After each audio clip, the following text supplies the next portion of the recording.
Don't get me wrong. Ladies and gentlemen, Trump said something horrible. This thing on?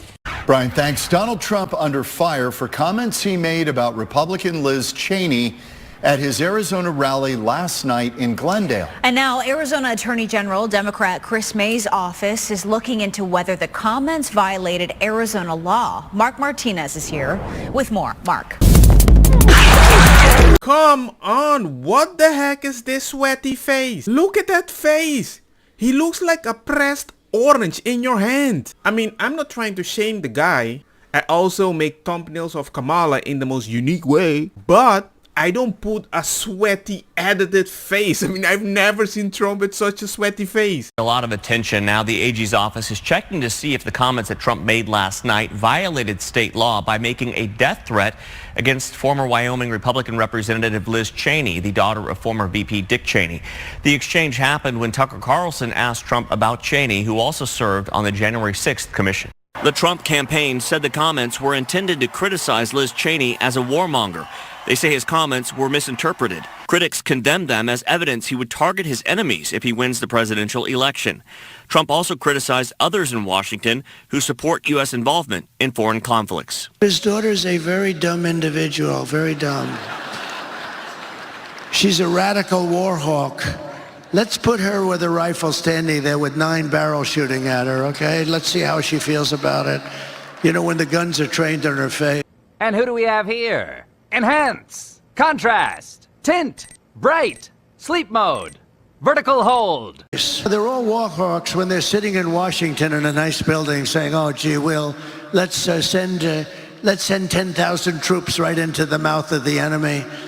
But she's a stupid person. And I used to I'd have meetings with a lot of people, and she always wanted to go to war with people. All I have to say is this. Dick Cheney said, there's weapon of mass destruction in that country, let's go gangster. And now you have Liz Cheney, the daughter. So if Trump is calling out the daughter in a way that, hey, you just want to go to war and I don't want to, maybe him saying, I care about people that you send to war. I wish you can have the same feeling how terrified they might be because you're just in an office with a pen and you're sending them there. Liz Cheney has endorsed Democratic Vice President Kamala Harris in Tuesday's election and has campaigned with her. Cheney responding on social media saying, quote, this is how dictators destroy free nations. They threaten those who speak against them with death. We cannot entrust our country and freedom to a petty, vindictive, cruel, unstable man who wants to be a tyrant. Democratic presidential nominee Kamala Harris called Trump's rhetoric dangerous and violent. He has increased his violent rhetoric, Donald Trump has, about political opponents, and in great detail, suggested rifles should be trained on former Representative Liz Cheney.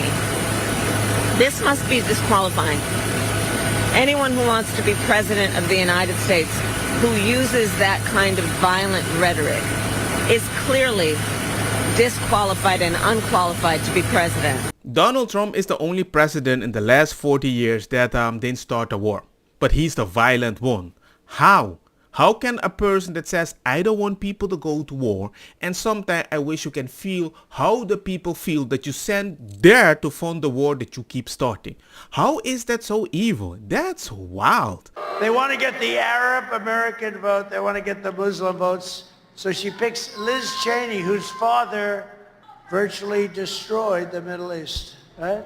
I don't think it's working out too well. You know, it's interesting. If you give, Liz Cheney, she talks big, oh, I want war. She always wants war. If you don't believe me, you can just go watch the movie, I believe, on Netflix called Vice with Christian Bale. It gives you a quite clear depiction how easily they can warmonger in a comfortable way for the Democrat to justify it. Me, or does it seem like this week Donald Trump is laying the groundwork for contesting the election by complaining that cheating was taking place in Pennsylvania by suing Bucks County for alleged irregularities? And this is on top of his continual assertion that if he loses, it's because of cheating.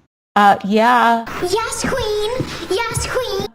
He's been laying the groundwork for this, just not in the last week, but in the last umpty-ump months. No election can be fair in Donald Trump's mind, unless Donald Trump wins it.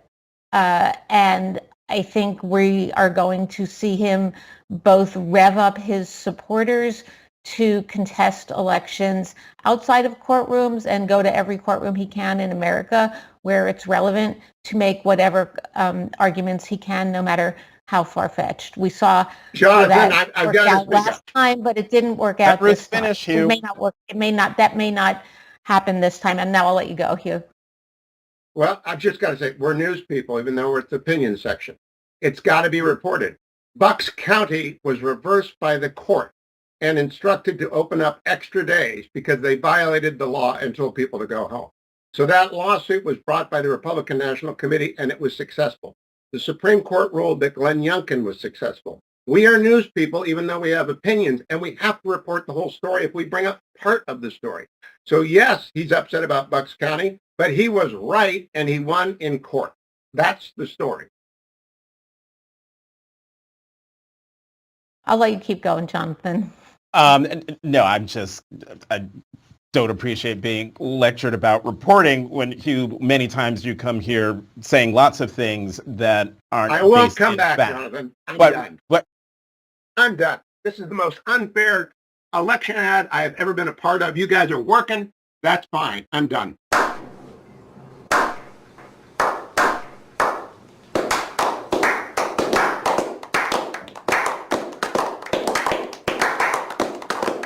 I'm so impressed, and even my electricity starts working again. So Ruth, you wrote a column this week ending with this line, and actually I think this is perfect. We're going to put it on the screen. You wrote, "You want to know the stakes of this election? Not only democracy, but decency." Talk more about that, Ruth. Okay, I'm collecting myself. Oh, Ruth froze. Ruth is frozen. So hang in there, everyone. We're going to see if we can try to get Ruth back to this We're going to get Ruth back in a moment. This is First Look, Washington Post Live's nonstop shop for news and analysis, and Ruth is back. So I'm going to read that quote back again from your column, Ruth, where you wrote, "You want to know the stakes of this election? Not only democracy, but decency." We lost her again. I think she just pulled the cable and be like, I don't want to deal with this anymore. Everybody, if you've been watching First Look, you know that these conversations can be interesting, contentious. You just saw Hugh Hewitt leave the conversation, which is lamentable, unfortunate. It is what it is. It is what it is. It is what it is. In all honesty, these days, I'm so impressed that even watching CNN, sometimes I'm like, hey, they do make sense. When Trump said he was going to do something for women, whether they like it or not, whether the women like it or not, he was talking about protecting women, whether they like it or not. Certainly you can take issue with the language, but it wasn't, he wasn't saying he was just going to do whatever he wanted, regardless of, you know. Anyway, anyway, but let's talk. I mean, but you take my point. You don't disagree, right? I'm saying I'm going to protect them, whether that women want me to protect them, whether right. And some would say that's misogynist, and that's. But it's not as she presented it. I think. Look. I'm proud of you. You know that. I hope you do. I will comment on the former President Donald Trump's remark about women and whether they like it or not. And listen, it actually is, I think, very offensive to women in terms of not understanding their agency, their authority, their right, and their ability to make decisions about their own lives, including their own bodies. And this is just the latest on a series of reveals by the former president of how he thinks about women and their agency.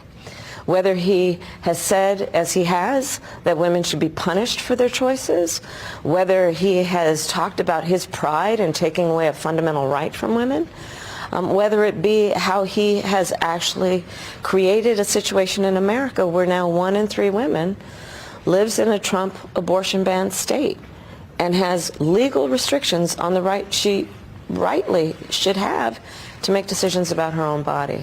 I'm just glad Jake Tapper's like, nah, I don't want to do this again. Stop being... Wait, it's not that bad. I can clearly see what he meant with maybe the wrong way. We have to think about it. Come on, Kamala, you're so negative. So negative. It's like you work with emotion to get your votes. So what's interesting to me about toddlers, and, you know, I've talked with Tucker Carlson about this. Toddlers lie in a way that's very different from how everybody else lies, right? So like if you're telling a lie, normally, you know, hey, did you do that thing? You would say, no, somebody else did it, or they kind of qualify it a little bit. Let me give you an example. My 4-year-old, I'm a big baker, probably surprised by that, but I'm a big baker. And my 4-year-old and I are making an Oreo cake a few weeks ago. And my 4-year-old is helping me. He likes to help me out a lot when I bake. And I go to the bathroom, and the Oreos that we're supposed to put in the Oreo cake, like crumble them up and put them in the cake, like half of them are gone when I get back. And I'm like, buddy, what happened to the Oreos? And he looks at me, and without a hint of irony or shame, he says, I didn't eat the Oreos, you did. Right? So that's the way that Kamala Harris lies, is I didn't eat the Oreos, you did. Not only does she actively brag, and has her administration actively bragged about trying to arrest her political opponents, she will go out and say that if Donald Trump is the president, he's going to arrest his political opponents, even though he already was president and he didn't do that. Did you see she went on Shannon Sharp and said that he's going to take away your Second Amendment rights? It's crazy. The person who literally wants to confiscate firearms, Kamala Harris, is saying that Donald Trump wants to take away your Second Amendment rights. I find it interesting that Kamala cannot explain her policy correctly, but for some odd reason, but JD Vance can tell a story about his kid that perfectly reflects the policies that Kamala keeps using and keeps failing that I can use for my YouTube video. Amazing. Don't get me wrong, makosa kita bong. Put the fire na mi blonde kush hash purple skunk criollo colombici jam jam. Durloqueta verdeta welcome.